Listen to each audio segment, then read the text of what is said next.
Alright, it's April 29th, and just gonna try to fertilize one of my watermelon plants. And what I'm working with here is some pineapple remains, some peeled pineapple, some banana peels, eggshells, and some shrimp shells too. Got some more right here, shrimp shells. And I got a little bit of compost and some weeds. Basically about a week or two ago, they're about this size, and when I transplanted them, they look pretty sick for about a week, but in the past week they've kind of recovered. Here's all three of these guys. They all survived. Looks like this one's the biggest and this one's the weakest, the smallest. So just to kind of give this guy a little bit more help, I'm just gonna actually planted all of these onto a mound of old grass, which makes it a lot easier because I can basically move these all this grass out of the way and fertilize it. I had this in a little bit of compost and some weeds when I planted them, but it's relatively easy for me to remove it all. And just see if I show any difference, if it shows any difference if I fertilize it or not. I'm just gonna give this guy fertilizer and let the other two guys, since all the two guys are already bigger anyways, just let them be as it is. See if this guy has any type of advantage at all. Hopefully I won't shock it. But first I'll just move this out of the way. It doesn't really have so much root growth just yet, but it will. So now that I got a nice hole here, I'll probably move a little bit more out. Make sure I have a really big hole, because I'm going to be giving this guy all the food. And at first this stuff is rotting pretty badly, so some pineapple, it's really acidic too, that's why I want to get it down there. Here's some shrimp shells. Got some heads. Alright, that's a little pizza. Alright, and to top it off, my banana peels, eggshells, and shrimp shells. Yeah, it still smells pretty bad.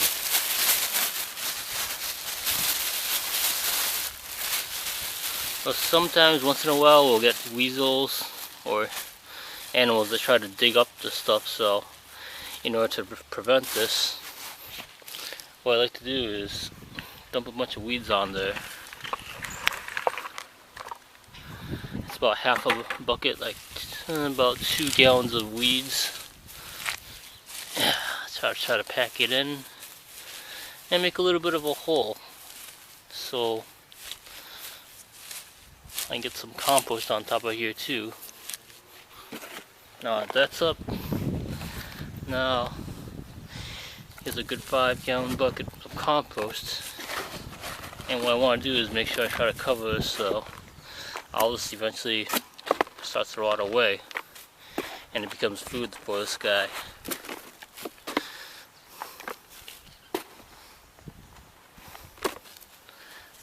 It's about good enough coverage, so once I get that pretty well covered, I'll try not to stress this guy out, and I'll get it into a good spot right around there.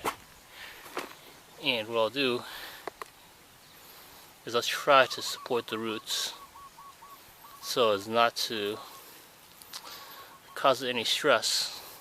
I'm trying to make this as stress-free as possible, but also try to hook this guy up. So I'm doing this really carefully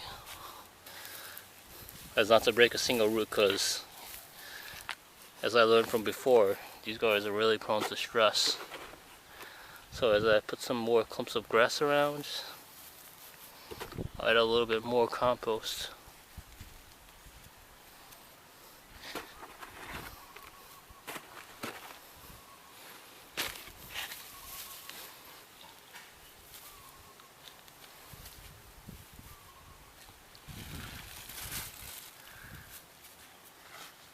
kind of like building a bunker, trying to get this all at a pretty good height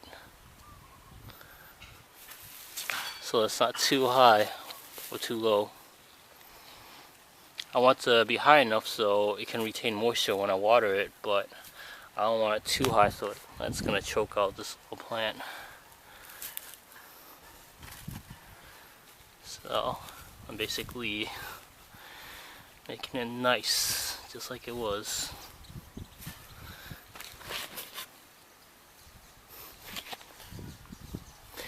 And in my prediction, I believe in the first week there's not going to be much change. It's still going to grow about the same rate as the other two watermelon plants. But in the following week, once the roots start to get towards the fertilizer, I'd say getting close to the beginning of May, I think the sky will probably start having a little bit more growth. And give it by about the third week, it should be getting quite a bit faster than the other ones. So that's all set. I'll move everything out of the way, and it's time for a shower.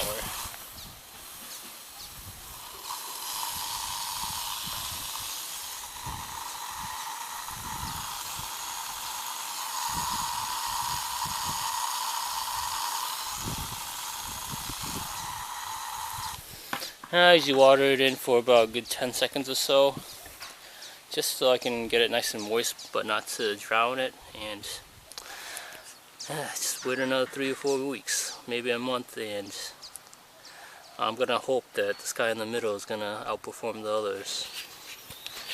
Alright.